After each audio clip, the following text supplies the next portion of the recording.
14h30, 15h30, l'heure du crime sur RTL. Jean-Alphonse Richard. Alors, Christine, avec une force absolument décuplée par la fureur, arrive à tuer toute seule ces deux femmes. C'est fou, parce qu'elle commence d'abord par frapper, avant d'arracher les yeux. Selon son expression, elle les alourdit. Et aussitôt après, elle les achève.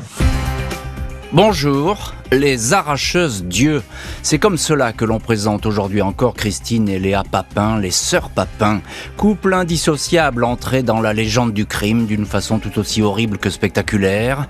À l'hiver 1933, dans la tranquille ville du Mans, ces deux domestiques jusque-là dévouées, bonnes à tout faire, silencieuses et disciplinées, ont trucidé la maîtresse de maison et sa fille. Un crime inédit, un crime de classe, affirment certains, la vengeance de deux bonnes malmenées par de grands bourgeois. Pour d'autres, il s'agit d'un double meurtre dû aux frustrations endurées par ce couple fusionnel. Aucune certitude, chacun son avis.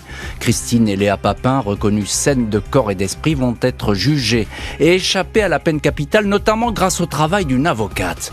Maître Germaine Brière, première femme inscrite au barreau du Mans, personnage principal d'un livre qui vient de sortir intitulé Par-delà la tente, un roman qui donne des clés sur le double homicide barbare du Mans. Christine et Léa, les meurtrières, sont-elles vraiment celles que l'on croit ? Question posée à l'auteur de ce livre, notre invitée exclusive aujourd'hui, Julia Mikowski. 14h30, 15h30. L'heure du crime sur RTL.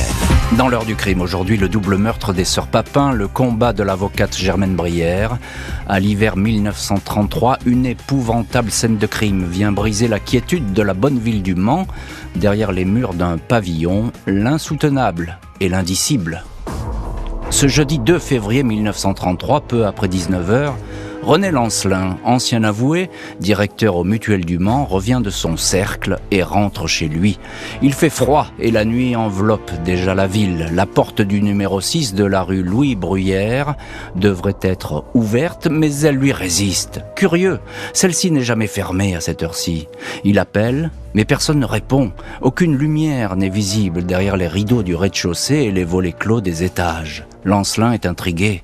Il file aussitôt voir l'une de ses relations, le commissaire central Dupuis, le patron de la sûreté. Les gardiens de la paix, messieurs Ragot et Vérité, accompagnés du propriétaire, forcent la porte cochère, puis la porte d'entrée d'une demeure plongée dans l'obscurité. C'est l'agent Ragot qui pénètre le premier dans la maison. Il y a du sang sur le palier de l'escalier qui conduit au premier étage. Sur l'une des marches, un œil arraché. L'agent Ragot, pressant le pire, il demande à son collègue de ne pas laisser entrer le propriétaire. À l'étage, il y a deux corps en désordre, jetés sur le tapis ensanglanté. Geneviève, 21 ans, la fille de la maison à la face contre terre. Son manteau et sa jupe sont relevés, les fesses et les cuisses nues. Sa mère, Léonie, épouse Lancelin, 56 ans, a subi le même sort. Elle repose sur le dos. Les jambes ont été entaillées au couteau de cuisine. Les visages ont été détruits à coups de pichet en étain et de marteau. Les yeux des malheureuses ont disparu, arrachés. Presque toutes les dents semblent avoir été brisées. Le commissaire Dupuis rapplique Dardard, rue Louis Bruyère. Il est effaré par la barbarie de la scène de crime. Le greffier de la police, M. Boutier, note scrupuleusement tous les détails. Il y a des éclaboussures de sang jusqu'à une hauteur de 2,20 mètres. Il comptabilise les fragments d'os et de dents, indique l'œil retrouvé quasiment intact, un sac à main renversé, un trousseau de clés jeté au sol. C'est comme si un vent de folie meurtrière avait déferlé sur la demeure. Les policiers pensent aussitôt à un crime de rôdeur, un cambriolage qui aurait tourné au massacre. Le maître de maison, René Lancelin, leur demande de monter jusqu'au 2e étage d'une chambre commune sous les toits. Celle des deux bonnes de la maison, les sœurs Papin. Christine, qui officie le plus souvent comme cuisinière, et sa cadette, Léa, qui est femme de chambre. Leur porte est fermée et personne ne répond. Un serrurier est appelé en renfort. Les deux sœurs sont bien dans la chambre, vêtues d'un peignoir, blotties l'une contre l'autre. Elles semblent apeurées, mais elles avouent, spontanément, le carnage. Un double meurtre commis à 4 mains. Christine Papin, 28 ans, et Léa Papin, 22 ans, ont les mêmes visages. Cheveux sombres, sourcils broussailleux et yeux noirs. L'aînée est seulement plus grande et plus maigre que sa sœur. Cela fait 7 ans qu'elles sont au service des Lancelins.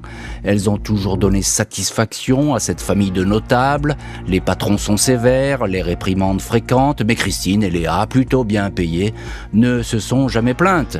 Au fil des années, elles ont rompu avec leur famille, une mère qui extorquait leurs gains et un père violent et alcoolique. Pas d'amis, pas d'amants, pas de relations, pas de visites. Les sœurs Papin se sont peu à peu recluses dans la maison Lancelin, inséparables et silencieuses. La seule fois où elles ont fait parler d'elles, c'était 2 ans plus tôt. Elles s'étaient présentées devant le maire pour dire qu'elles étaient battues et séquestrées, propos jugés fantasques et sans valeur de la part de 2 domestiques sûrement un peu dérangés. Bonjour Julia Minkowski. Bonjour Jean-Alphonse Richard. Merci beaucoup d'être aujourd'hui dans l'heure du crime et dans le studio de l'heure du crime. Vous êtes avocate au barreau de Paris, pénaliste chevronnée. Vous avez traité beaucoup d'affaires ces dernières années. Vous publiez ce livre, Par-delà l'attente, aux éditions Jean-Claude Lattès. Je le précise, c'est un roman. Le personnage principal, ce ne sont pas les sœurs Papin, dont on parle aujourd'hui, mais l'une de leurs avocates, première avocate inscrite au barreau du Mans.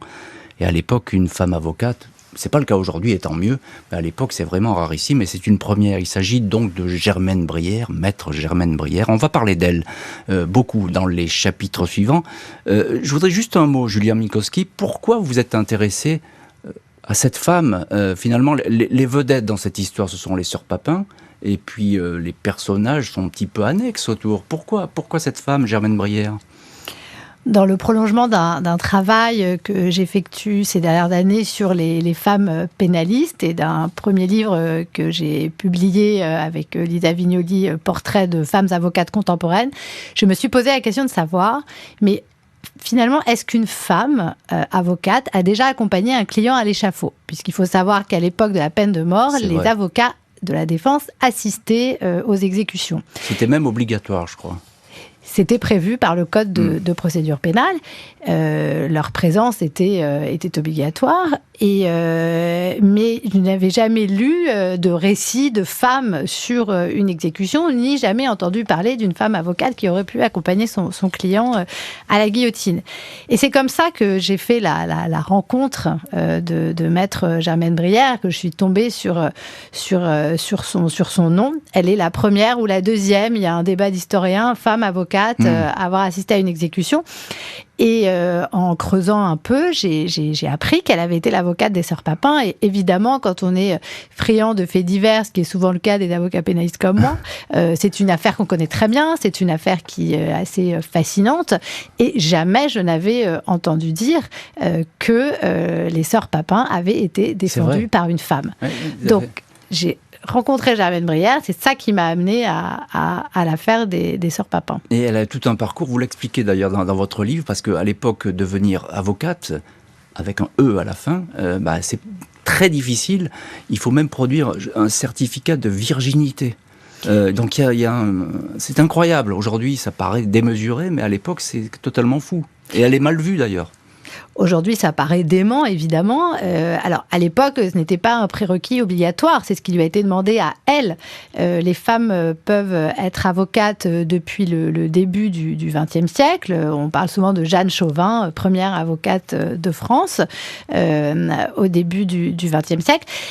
Et Germaine Brière, elle fait ses études, elle se présente pour s'inscrire au barreau du Mans, elle a tout ce qu'il faut, tous les diplômes prévus, et c'est l'ordre des avocats du Mans qui refuse de l'inscrire, prétendant une vie dissolue et légère, des extravagances de costumes et d'allure, pour être précis, et refuse son inscription. Elle va donc faire un procès à l'ordre des avocats, procès qui va se tenir devant la cour d'appel d'Angers, et c'est dans le cadre de ce procès qu'elle va devoir fournir un certificat de virginité pour démontrer que ce dont l'accuse l'ordre des avocats sur le fondement d'un rapport d'un commissaire de police sur autorisation du procureur de la République. Enfin, quand on y pense, c'est dingue. Ah oui, c'est complètement fou. Et elle va produire ce certificat, effectivement. Et c'est cette femme donc qui va défendre les sœurs Papin. Alors vous êtes intéressé évidemment en creux à cette histoire des sœurs Papin qui reste un mystère criminel, même si on croit que tout a été dit, qu'on sait tout, on sait rien finalement.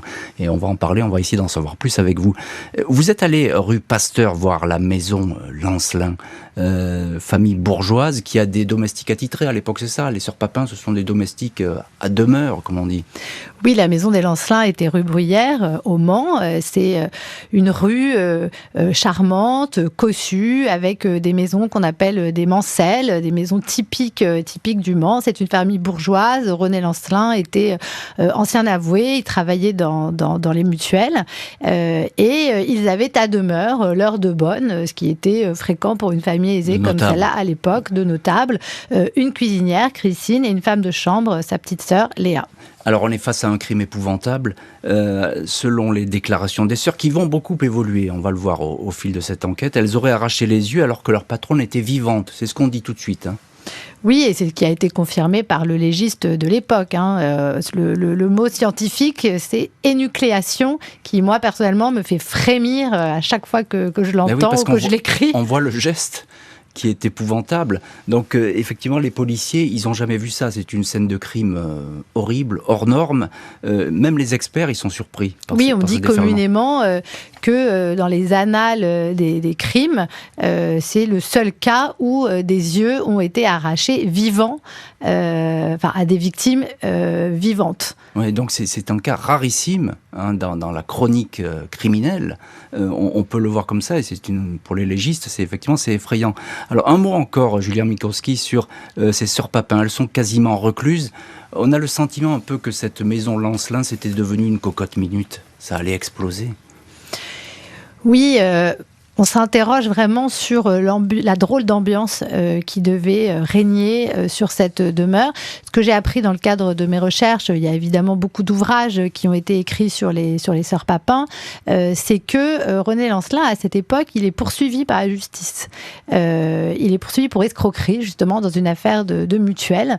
Et donc, ce sont des notables, mais des notables touchés par le scandale, qui, dans leur propre rue, ont des parties civiles qui leur réclament de l'argent. Et on peut se poser la question aussi de l'impact que cette affaire a pu avoir sur les deux bonnes, qui étaient manifestement des perles, qui allaient de maison en maison pour être de mieux en mieux rémunérées, qui pouvaient donc être dans des maisons tout à fait respectables. Elles se retrouvent là, dans cette famille touchée par le scandale. Est-ce que, du coup, leur rapport au patron a été modifié ? C'est une question qu'on peut se poser. Et est-ce qu'il n'y avait pas une tension de la part des patrons aussi dans cette maison à cause de toutes ces affaires ? Les policiers et le juge d'instruction s'interrogent. Pour quelles raisons les deux femmes sont-elles rentrées dans une telle rage ? Elles vont s'expliquer, raconter comment un simple détail a entraîné un bain de sang. Christine et Léa Papin sont détenues derrière les murs de l'ancien couvent de la Visitation, transformé en prison. Le juge d'instruction Hébert va bientôt les interroger, mais sa tâche sera facile. Les deux sœurs ont déjà tout avoué. Elles n'ont omis aucun détail, récit dont s'emparent les journaux. L'horrible forfait titre la Sarthe du soir. Les deux femmes sont présentées comme les arracheuses d'yeux du Mans. Questionnée juste après le double meurtre, Christine Papin explique que ses patronnes sont rentrées vers 17h30. L'aînée des deux sœurs raconte qu'elle s'est plainte de la mauvaise qualité du fer à repasser qui aurait fait sauter les plombs. Geneviève Lancelin, la fille de la maison, se serait alors jetée sur elle. Je me suis défendu, je lui ai sauté à la figure et je lui ai arraché les yeux avec mes doigts. Pendant ce temps, ma sœur Léa a sauté sur Madame Lancelin et lui a arraché également les yeux. Christine ajoute froidement « Je n'ai aucun regret. J'aime mieux avoir la peau de mes patronnes plutôt que ce soit elle qui est la mienne et celle de ma sœur. » Sa cadette, Léa, interrogée elle aussi, est quasiment muette. Elle confirme du bout des lèvres que sa sœur dit la vérité, mais dès le lendemain, dans les locaux de la sûreté, la version fluctue. Christine reste sur ses positions. Je n'étais pas malheureuse. Je n'avais aucun grief contre ces dames, déclare-t-elle. C'est la colère seule qui m'a fait agir ainsi. Mon crime est assez grand pour que je dise ce qui est. Des aveux parfaitement ficelés, des meurtrières présumées dont le sort semble scellé. L'instruction du dossier Lancelin-Papin promet d'être rapide. Au Mans, aucun avocat ne se bouscule pour défendre les arracheuses d'yeux coupables de s'être attaquées à des notables. Aucun avocat, sauf maître Germaine Brière, première femme à être inscrite au barreau du Mans. Elle est prête à prendre la défense des sœurs Papin et plus précisément celle de Christine. La seule à s'épancher devant le commissaire Dubuis et le juge Hébert, modifiant à chaque fois des détails au point qu'il est de plus en plus difficile de savoir qui a fait quoi dans ce massacre. Le juge et les enquêteurs vont s'interroger sur une possible dérive des deux sœurs. Elles pratiqueraient le spiritisme ou auraient encore des mœurs sexuelles particulières jusqu'à être soupçonnées d'être amantes. Seule certitude, Christine, dont l'état psychique semble se dégrader à grande vitesse. De plus en plus tremblante lors des auditions, Christine semble être l'auteur principal de ce bain de sang. 8 juin 1933, 4 mois après le drame, une reconstitution ne parvient pas à livrer le scénario exact du double meurtre. Les déclarations de Léa, effacées, apeurées, ne cadrent pas avec la scène de crime. 12 juillet, Christine Papin avertit son avocate, maître Brière, qu'elle change de version. Elle veut mettre sa sœur Léa hors de cause. Celle-ci a été entraînée malgré elle dans cette histoire. Elle n'a rien fait, elle n'y est pour rien. C'est depuis sa cellule où elle est sous camisole de force, de peur qu'elle s'arrache les yeux, que Christine témoigne devant le juge. Nouvelle version, sa patronne ne l'a jamais attaquée. J'ai été prise d'une crise nerveuse et je me suis précipitée sur elle. Ma sœur est arrivée, mais je ne crois pas qu'elle ait fait quelque chose. Nous avions convenu, ma sœur et moi, de partager les responsabilités. Et voilà donc pour cette enquête, cette instruction qui n'aura pas duré très longtemps, un peu plus de 6 mois seulement. Les experts excluent la folie. Les deux sœurs vont donc être jugées. Nous verrons ce procès qui va se dérouler, procès minute presque, on a envie de dire, dans le chapitre suivant.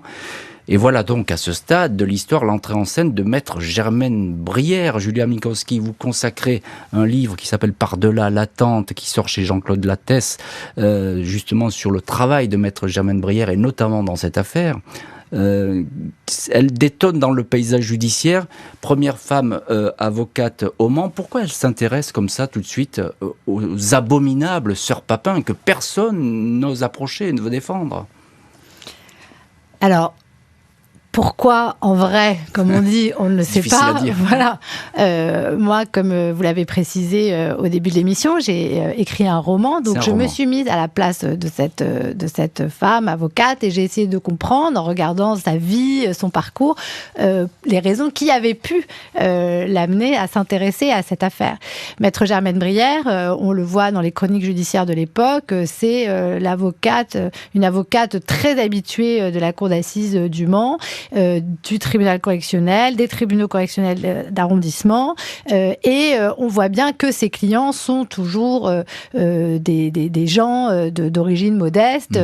Et ce que j'ai imaginé, c'est que voyant la une du journal local le lendemain matin, avec les photos qui avaient été transmises à la presse par les policiers et des bonnes en peignoir. Il faut le dire, ça, tout de suite, les journaux, ils sont là. Tout de suite, on sait presque tout. Là, le secret de l'instruction, à l'époque, pardonnez-moi, mais il n'existe pas beaucoup. Non, encore moins qu'aujourd'hui. Oui, donc elles sont là en peignoir. Et ce que j'ai imaginé, c'est que Germaine Brière lit le journal et se dit quand même cette affaire a l'air assez intéressante. Je vois pas pourquoi, alors que je m'occupe chaque jour des domestiques, des ouvriers, etc. Cette fois, je ne défendrai pas les deux bonnes sous prétexte parce que très rapidement, en fait, cette affaire va avoir un écho national très fort. Pourquoi des domestiques dans leur maison qui s'en prennent au patron, ça veut dire qu'en fait, le peuple en colère, peut-être, vit chez les notables, et les notables tremblent. Et cette affaire prend une dimension nationale. C'est intéressant ce que vous dites, Julia Minkowski, parce que ça, c'est une des premières thèses qui apparaît. On dit, ce sont deux domestiques maltraités par des méchants patrons ou bien par la grande bourgeoisie. Elles se sont vengées. Ça, tout de suite, on a cette explication. tout de suite, on imagine cela, et Germaine Brière va s'emparer de cette affaire. Il n'y a absolument rien dans le dossier qui laisse imaginer qu'elle a été commise d'office. Aucun papier, y compris dans les annales du barreau, ne démontre ça. Et en plus, on sait que les sœurs avaient un pécule assez important parce qu'elles étaient très économes, elles étaient bien payées, si on peut dire. En tout cas, pour des domestiques de l'époque, elles étaient bien payées. Elles dépensaient très peu d'argent. Donc moi, je pense qu'elles ont désigné Germaine Brière. Ce qu'il faut savoir, c'est qu'à l'époque, et ça je l'ai lu en lisant, je l'ai lu dans une thèse je crois qu'elle est psychologue et qui s'appelle Isabelle Bédoué, et qui en fait a ressorti un autre dossier qui s'appelle l'affaire Anjubot, qui était aussi un massacre et qui s'était passé quelques mois avant l'affaire des sœurs Papin, à se demander si elle n'avait pas lu la presse ou en tout cas eu écho, parce qu'on ne sait pas, elle savait lire, ça c'est sûr, mais elles écrivaient extrêmement mal, eu écho de ce massacre. Et c'était aussi un crime commis en famille. La mère, le père et la fille, ils étaient tous détenus à la Visitation. Les sœurs Papin étaient donc avec cette Juliette Anjubot, qui était la cliente de Germaine Brière. Moi, ce que j'ai imaginé dans le livre, c'est qu'elle va voir sa cliente et qu'elle lui glisse que ce serait bien qu'elle demande à ses nouvelles codétenues de la prendre comme avocate. Vous imaginez bien, parce que c'est tout à fait vraisemblable, dans cette prison qui était cet ancien couvent où tout le monde se voit, tout le monde se croise, les cellules ne sont pas ouvertes, mais enfin on voit beaucoup de choses. La presse, il faut le dire, Julia Mikowski, on a dit crime de classe, possible, peut-être, on ne sait pas, en tout cas on n'aura pas la clé là-dessus. Elle va se déchaîner, la presse aussi. On parle de spiritisme, de lesbianisme, des frustrations sexuelles à l'appel. Alors là, vraiment, tous les fantasmes y passent. Très rapidement, c'est cloche-merle. Et moi, je suis tombée sur des ouvrages publiés de l'époque sur justement cette idée de spiritisme. Il y avait une femme, quelque part au Mans, qui s'adonnait à ce genre de pratique, mais en réalité, elle ne l'avait jamais connu. Et puis aussi, quand un épisode en fait, va se dérouler dans la maison d'arrêt des femmes, moi j'ai pu aller dans le bâtiment et en fait vous disiez c'était pas exactement, il y avait des cellules, en fait c'était des dortoirs où les codétenus étaient ensemble, il y avait un réfectoire en bas, et Christine Papin, quand elle va vraiment devenir complètement folle, là on va la mettre à l'isolement dans le grenier mansardé. Sous camisole de force d'ailleurs. Et sous camisole de force. Et allez-y, Julia. Non, j'ai perdu le fil de ma pensée. Sous camisole de force, effectivement, parce qu'on a peur qu'elle s'arrache les yeux, tout simplement, et que voilà. Elle va avoir des visions. Elle va dire qu'elle voit sa sœur pendue à un arbre, et c'est ce qui va d'ailleurs provoquer ce que vous racontiez tout à l'heure, à savoir son changement de version. Elle va dire mais en fait j'ai eu une crise comme j'ai eu le jour du crime, et je vais vous raconter ce qui s'est vraiment passé puisque maintenant je me souviens de tout. La préméditation est écartée, c'est donc pour un acte de colère sanglante, une colère rouge, comme l'a dit Christine, que les deux domestiques de la maison Lancelin vont devoir s'expliquer devant la cour d'assises. Elles risquent leur tête. Jeudi 28 septembre 1933, après seulement 45 semaines d'instruction, le procès des sœurs Papin s'ouvre devant la cour d'assises de la Sarthe, au Mans. La veille, le maire a fait boucler le périmètre du palais de justice. La foule se presse, hostile aux accusés. Tout le monde veut apercevoir les arracheuses d'yeux. Apparition spectrale, écrit le petit journal qui note Léa, la cadette, vêtements noirs, traits émaciés, ferme. Une petite fille d'orphelinat qu'une immense terreur accablerait. Christine, l'aînée, plus effrayante, grande, sèche, couverte d'un manteau clair qui accentue encore son aspect fantomal. Sont-elles folles ? Est la question qui revient dans toutes les têtes, dont celle des jurés, uniquement des hommes. Christine, qui apparaît comme l'actrice principale du double crime, garde en permanence les yeux fermés sous ses sourcils broussailleux. J'ai pris les devants. J'ai tapé dur, je suis remontée avec le marteau et je leur ai arraché les yeux, dit-elle. Léa, la cadette, est absente, regard craintif. Elle n'a donné que quelques coups à mademoiselle Lancelin qui était déjà morte. Sur les cuisses, des incisions, dit-elle.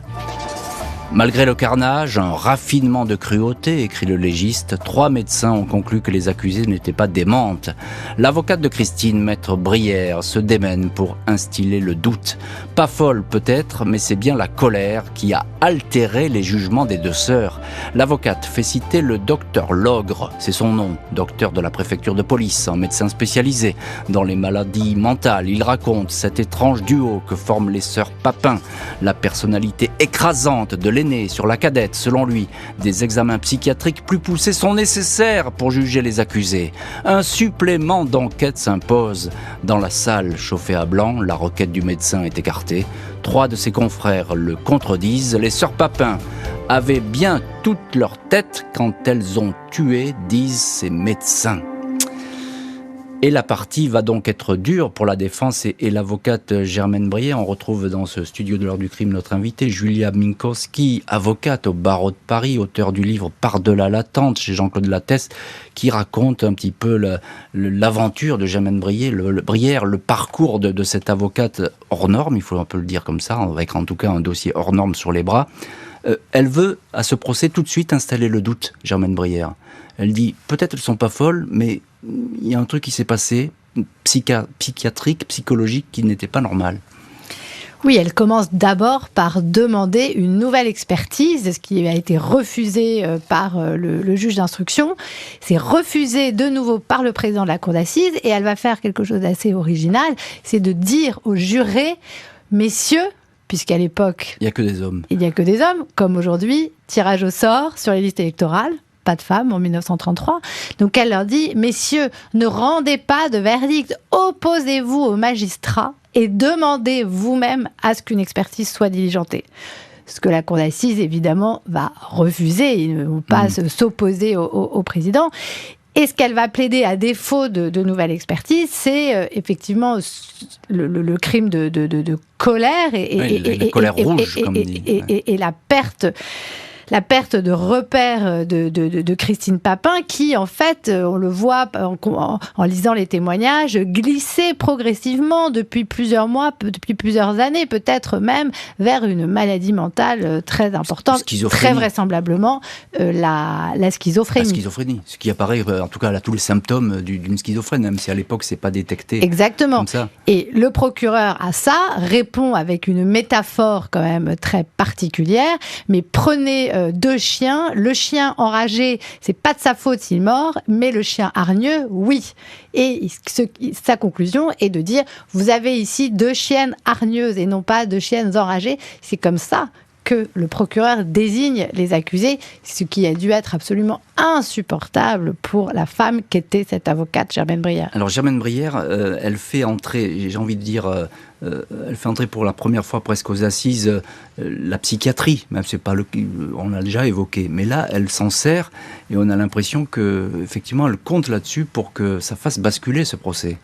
Oui, parce que c'est sa conviction. Germaine Brière, elle a bien compris qu'elle ne tirerait pas grand-chose de ses clientes qui étaient quand même enfermées dans un certain mutisme. Léa totalement muette, Christine avec ponctuée par différentes crises de démence dans la prison, absolument incapable de raconter ce qui s'était passé. Et donc sa conviction, c'est qu'on ne connaîtra jamais la vérité. En revanche, ce qu'elle voit, c'est qu'elle fait face à 2 folles. Ah oui. Et d'ailleurs, quand elles étaient allées, vous en avez fait mention tout à l'heure, Christine et Léa Papin, voir le maire pour dire qu'elles étaient séquestrées, oui, parce qu'elles demandaient en fait l'émancipation de Léa pour que Léa puisse toucher elle-même ses gages et que ce soit pas la mère. La réaction de tout le monde, ils le disent dans la procédure, c'est de dire mais elles sont toquées. Elles sont toquées, elles sont folles. Procès qui est à l'image de l'enquête, procès express. Il va être bouclé en 1 journée et demie. Tout va donc se jouer dans les dernières heures lors des plaidoiries. Vendredi 29 septembre 1933, après seulement 1 journée d'audience, le procès des sœurs Papin touche à sa fin. L'avocat général a demandé l'échafaud pour Christine, l'aînée, considérée comme l'instigatrice et le personnage central de cet abominable double crime. Pour Léa, la cadette qui aurait agi sous l'emprise de sa sœur, il souhaite qu'elle soit envoyée au bagne. Les 2 sœurs, manteau blanc pour l'une, manteau noir pour l'autre, n'ont pas bronché. Dans ce procès où les dés semblent depuis longtemps avoir été jetés, l'avocate de Christine, Germaine Brière, n'a pas la partie facile. Elle veut absolument que la responsabilité criminelle des sœurs soit atténuée. « Je l'ai visité en prison », plaide-t-elle, « et en moi, cette idée ne m'a plus jamais quittée. J'avais en face de moi 2 malheureuses démentes, et on ne peut traiter des malades comme des criminels. » L'avocate poursuit, « Nous n'implorons pas la pitié pour ces jeunes filles. Aidez-nous, messieurs les jurés, faites ordonner cette nouvelle expertise mentale. Nous ne vous demandons que cela. » 40 minutes à peine de délibération. Christine est condamnée à mort pour le meurtre de Madame Lancelin et de sa fille. Quand on lui annonça qu'elle aurait la tête tranchée, elle fit le geste de s'agenouiller, écrit le journal Paris Soir. Léa Papin est pour sa part condamnée à 10 ans de travaux forcés, 20 ans d'interdiction de séjour pour meurtre avec collaboration. Les jurés n'ont pas reconnu la fragilité mentale des sœurs Papin. Christine sera graciée l'année suivante par le président de la République. Sa peine commuée aux travaux forcés à perpétuité. Et avec nous dans cette heure du crime, l'avocate Julia Minkowski, auteure du livre Par-delà l'attente, qui sort aux éditions Lattès et qui raconte cette histoire des sœurs Papin, mais à travers la personnalité de leur avocate, Germaine Brière, une avocate qui a plaidé. Elle a donné tout ce qu'elle avait. La plaidoirie, il faut la lire dans son intégralité. Elle existe, on la trouve sur Internet. Elle est tout à fait remarquable et surtout extrêmement moderne. C'est ça qui est étonnant dans son langage, etc. On n'a pas l'impression qu'on est dans les années 30. Elle n'a pas pu se faire entendre, Germaine Brière. On ne l'a pas cru, finalement. Elles sont condamnées toutes les deux, et l'une a la peine capitale, même si elle n'aura pas la tête tranchée. C'est ce que je raconte dans le roman, qui débute avec les derniers mots de cette plaidoirie. Effectivement, j'ai eu exactement la même réaction que vous, une plaidoirie éminemment moderne, incroyable. Je crois qu'on ne plaiderait pas différemment aujourd'hui. On pourrait la mettre aujourd'hui dans une cour d'assises, ça passerait tout à fait. Ouais. Et donc le roman se situe dans ce moment de l'attente entre les derniers mots de la plaidoirie et l'annonce du verdict. J'imagine que Germaine Brière a senti qu'elle n'avait pas réussi à faire passer le message aux jurés de la folie de ces deux clientes, des deux accusées, Christine et Léa.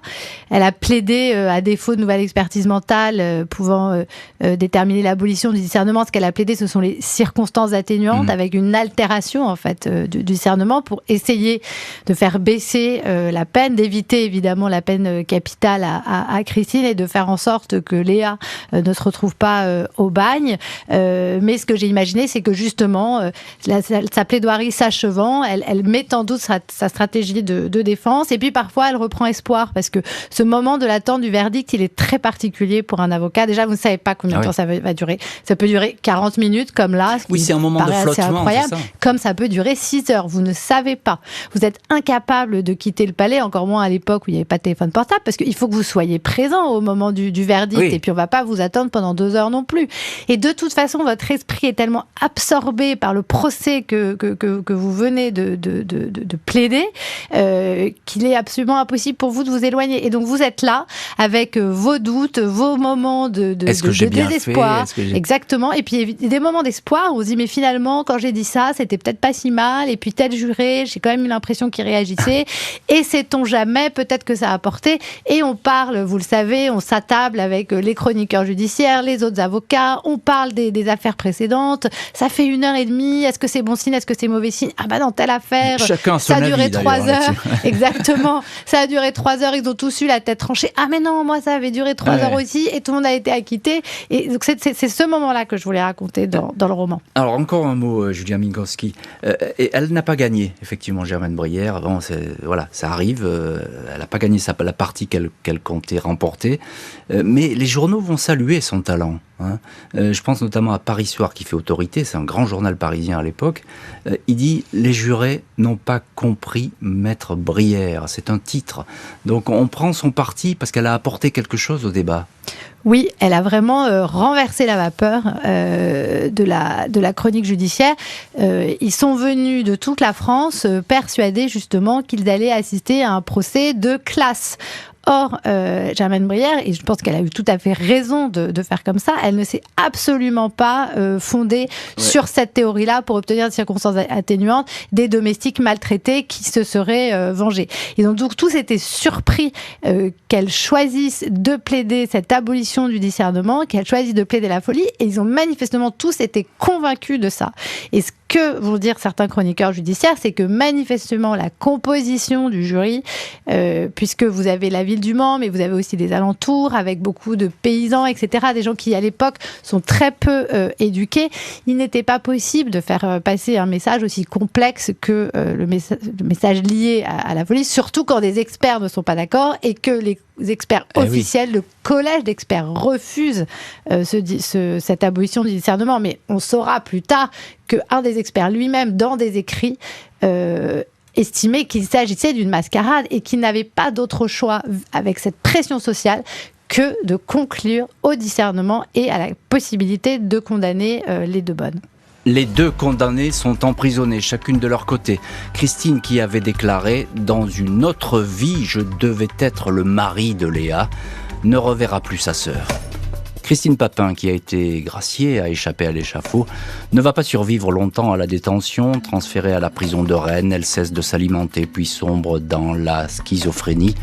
Elle y meurt à 32 ans, le 18 mai 1937, 4 ans après le double crime. Léa Papin, libérée après 10 ans de détention, va travailler des dizaines d'années comme femme de chambre dans des hôtels de Nantes. Un couple l'emploie à la fin de sa vie, la présentant comme une gentille troisième mamie de ses enfants. Elle meurt le 24 juillet 2001 à 89 ans, célibataire. Elle se rendait régulièrement sur la tombe de sa sœur. Maître Germaine Brière, figure du barreau du Mans, n'aura pas survécu à ses clientes. Elle s'éteint le 12 janvier 1937, à 40 ans, frappée par la tuberculose, alors qu'elle était promise à une spectaculaire carrière. Julia Minkowski, vous racontez l'histoire de Germaine Brière dans ce roman qui sort aux éditions Lattès, Par-delà l'attente. Elle est morte très jeune, Germaine Brière, atteinte de la tuberculose. Elle aurait pu faire une carrière exceptionnelle, on a l'impression. Elle a été foudroyée comme ça, presque en pleine gloire.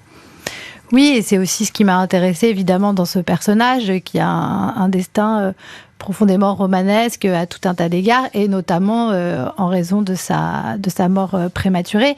On sait aussi qu'elle était malade depuis plusieurs années, parce que c'est ce qui est dit dans la presse locale au moment de son décès, et j'ai même trouvé des mentions de chroniques judiciaires qui font état de son absence pour cause de maladie, ou même d'un malaise, et ça évidemment j'ai imaginé dans le livre ce qui avait pu se passer, mais j'ai réellement lu dans une chronique un malaise qu'elle fait au début d'un procès d'assises. Elle revient, elle plaide et elle obtient un acquittement.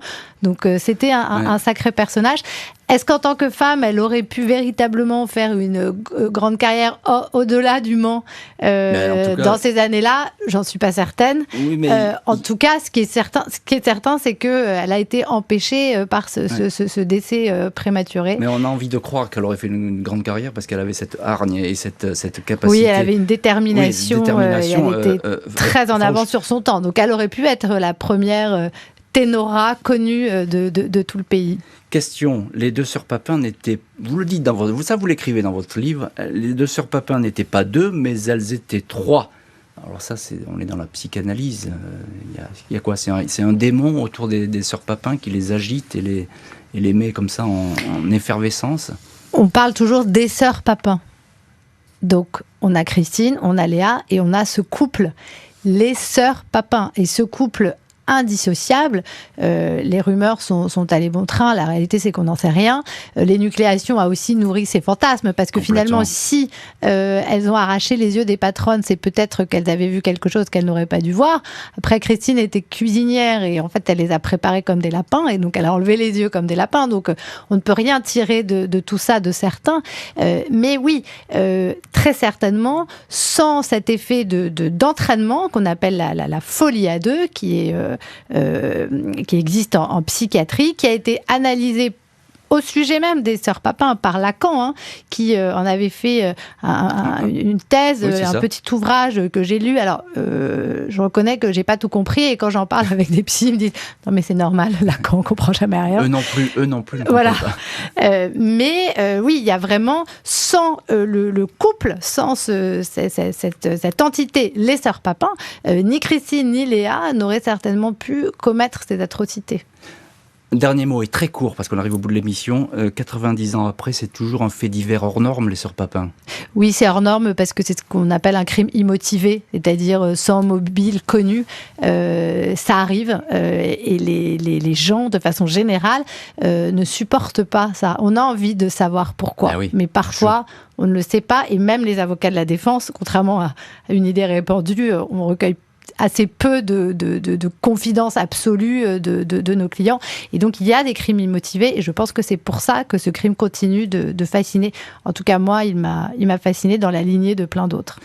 Merci beaucoup Julia Minkowski. Je rappelle le titre de votre livre Par-delà l'attente qui sort chez Jean-Claude Lattès. Merci d'avoir été l'invité de l'heure du crime. Merci à l'équipe de l'émission, Justine Vignot, Marie Bossard à la préparation, Boris Pirédu à la réalisation. L'heure du crime, présentée par Jean-Alphonse Richard sur RTL.